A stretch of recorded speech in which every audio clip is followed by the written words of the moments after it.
Si la Cour de cassation a refusé cette demande, elle a cependant indiqué que sa solution ne violait pas l'article 8 de la Convention de New York du 20 novembre 1989 sur les droits des enfants. Par conséquent, elle a reconnu implicitement un effet direct de l'article 8 de la CID. Ah ok, j'ai compris. Mais regarde, j'ai trouvé une vidéo sur YouTube sur le champ de l'application de l'article 8 de la CID.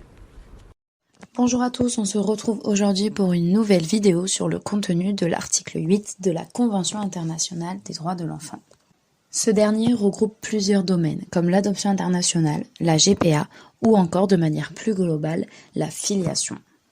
Il faut savoir que tant le défenseur des droits que le comité des droits de l'enfant expliquent que c'est au regard de l'article 8 de la CID que l'on fonde la responsabilité des États pour la préservation de l'identité de l'enfant au cours du processus d'une adoption internationale qui peut avoir des modifications profondes.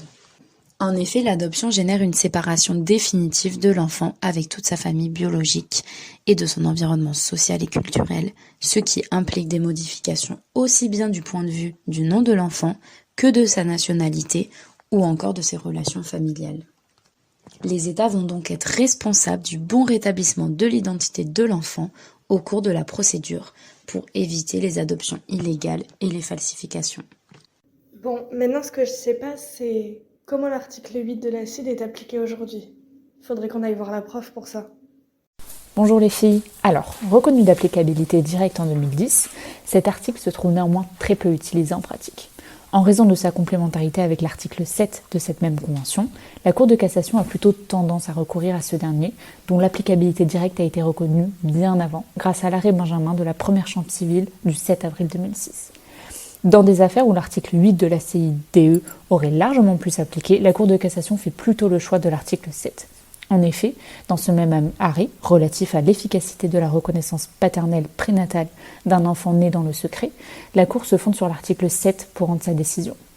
Toutefois, cet article qui consacre le droit à la connaissance de ses origines est étroitement lié au droit à l'identité de l'article 8, dont on peut considérer qu'il en est le préalable.